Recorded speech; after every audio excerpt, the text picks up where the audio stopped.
bombastic side-eye, criminal offensive side-eye.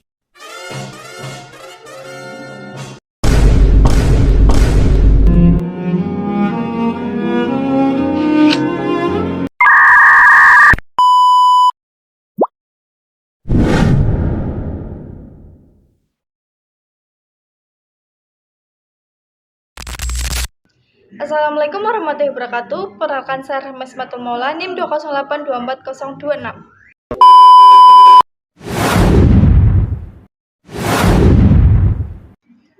Konsep dan hakikat moderasi beragama dalam ilmu hadis. Moderasi berasal dari kata moderat, berarti sikap tengah dan tidak berlebihan. Dalam was atau wasatiyah menunjukkan keadilan dan keseimbangan. Beragama berarti menyebarkan damai dan kasih sayang serta mengakui keberagaman. Moderasi beragama berarti memahami dan mengamalkan ajaran agama terhadap ekstrim baik kanan maupun kiri, dan menyikapi keberagaman dengan bijak. Moderasi beragama dalam Al-Quran. Moderasi beragama dalam keseimbangan fenomena alam. Al-Mulk ayat 3 dan Ar-Ra'd. Moderasi beragama bermakna adil. An-Nisa ayat 58. Moderasi beragama bermakna seimbang pada pola hidup. Al-Qasya ayat 77.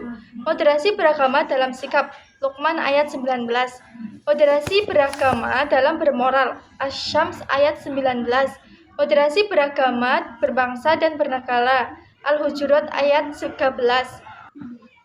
Moderasi beragama dalam hadis. Hadis riwayat Bukhari menjelaskan, amalan tak cukup menyelamatkan kecuali dengan rahmat Allah. Perbaiki niat, jangan berlebihan, dan ikut jalan tengah. Hadis riwayat Ahmad, Baihaqi, dan Al-Hakim menjelaskan, ikuti jalan tengah dalam beragama, kelebihan dan beragama akan merugikan. Hadis riwayat Muslim menjelaskan, sholat dan khutbah Nabi SAW dilakukan dengan seimbang.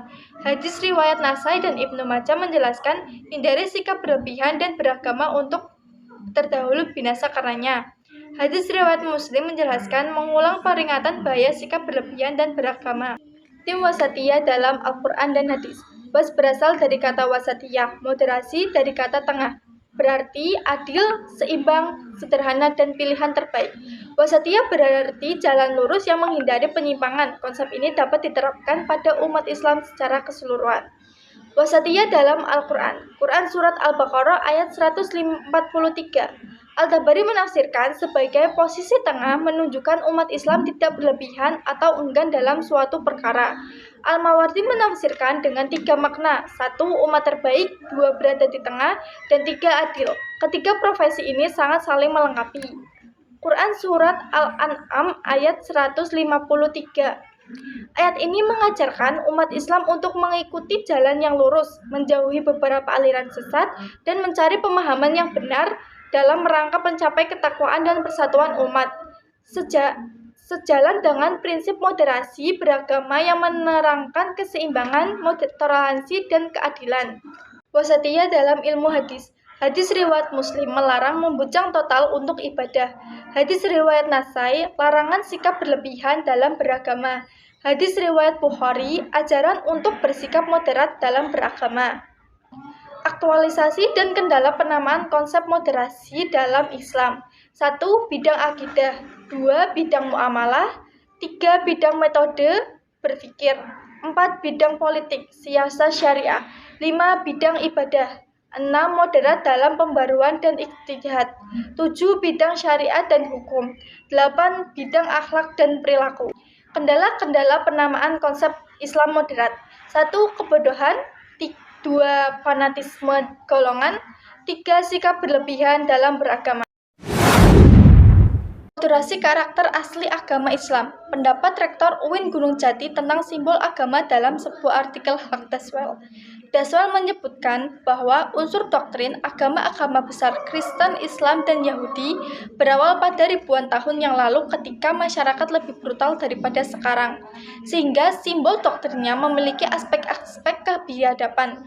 Beliau tidak sependapat Fodal tentang pikiran Daswell, sekalipun dia menyajikan sederet bukti ajaran agama yang dikaitkan di muara brutalisme seperti hukuman sadis homoseksual, lesbian, dan orang murtad. Yang ingin disampaikan di sini bahwa terdapat batasan-batasan tertentu yang tidak bisa diabaikan begitu saja oleh kita untuk memaksakan simbol agama masuk pada ranah publik secara formal. Ada berikut kondisi dan situs yang meski diperhatikan untuk memasakkan simbol pada ranah formal dan pemerintah. Menciptakan moderasi terpadu. 1. Memahami realitas. 2. Memahami fikih prioritas. 3. Mengedepankan prinsip kemudahan dalam beragama. 4. Memahami teks keagamaan secara komprehensif. 5. Keterbukaan dalam menyikapi perbedaan ajaran. 6. Komitmen terhadap keadilan dan kebenaran. 7. Toleransi dalam akhlak. Langkah mewujudkan moderasi yang terstruktur. 1. Tawazu. 2. Tawazun. 3. Itihad. 4. Tazamah. 5. Musawal. 6. Syura. 7. Islah. 8. Aulawiyah. 9. Tawazur wa ibtibar. 10. Tawadur. 11. Tawaniyah wa muwatanah. Membangun toleransi. Komitmen NU terhadap Pancasila dan NKRI. NU merupakan organisasi Islam terbesar di Indonesia dengan peran strategi dan menjaga persatuan dan toleransi. Pada Munas Alim Ulama 2006 di Surabaya, NU menegaskan bahwa Pancasila dan NKRI sebagai ideologi dan bentuk negara yang final.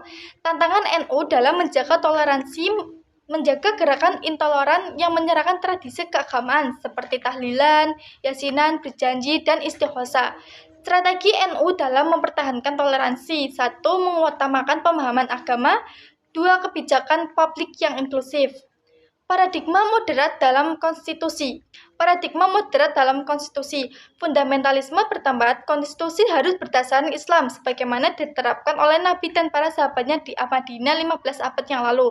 Mereka juga memahami tidak ada pemisahan antara agama dan negara, sebagai Islam adalah agama dan negara.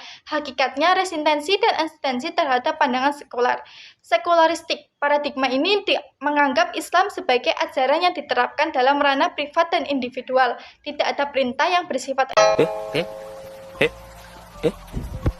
eksplisit dan mengikat, baik dari Al-Quran maupun hadis yang memerintahkan untuk menegakkan negara Islam. Moderat.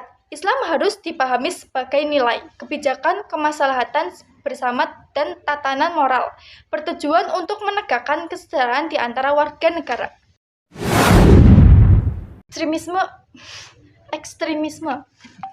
Ekstremisme terhadap ekstremisme beragama dan ruang lingkup.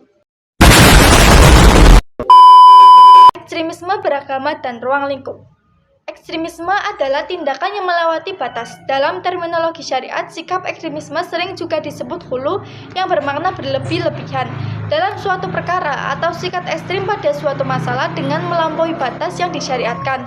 Al-hulu artinya melampaui batas, tidak mengikuti fitrah, membebani diri dengan sesuatu keyakinan yang di luar kemampuan. Secara istilah adalah model atau tipe keberagaman yang mengikat seorang melenceng dalam agama tersebut. Ciri-ciri ekstremisme. 1. Fanatik terhadap pribadi. 2. Mempersulit orang lain. 3. Memprasangka buruk. 4. Mengkafirkan orang lain. Sikap ekstremisme. Ekstremisme dalam akidah. Ekstremisme dalam praktik agama. Faktor penyebab ekstremisme keagamaan. 1. Faktor metodologi ilmiah. 2. Faktor kejiwaan dan pendidikan. 3. Faktor sosial, ekonomi, politik, dan permasalahan hidup. Ragam bentuk ekstremisme. Najwa Shihab berpendapat bahwa ekstremisme adalah perbuatan yang buruk, bahkan pelakunya bisa dianggap menderita suatu penyakit. Ekstremisme dapat muncul dalam berbagai bentuk. 1. Dalam bentuk ucapan kasar. 2. Dalam tindakan atau perilaku. 3. Dalam hati dan perasaan, emosi, dan cinta. Adapun batasan pemahaman atau sikap dikategorikan sebagai ekstremisme. 1. Pembatasan terhadap pengertian eksterior, gulu. 2. Gulu sebagai fenomena dalam kehidupan nyata. 3. Keadaan agama seseorang dan lingkungan masyarakat sekitar. 4. Penilaian terhadap suatu sikap sebagai gulu. Sekian pembahasan topik-topik dari saya. Kurang lebihnya mohon maaf. Wassalamualaikum warahmatullahi wabarakatuh.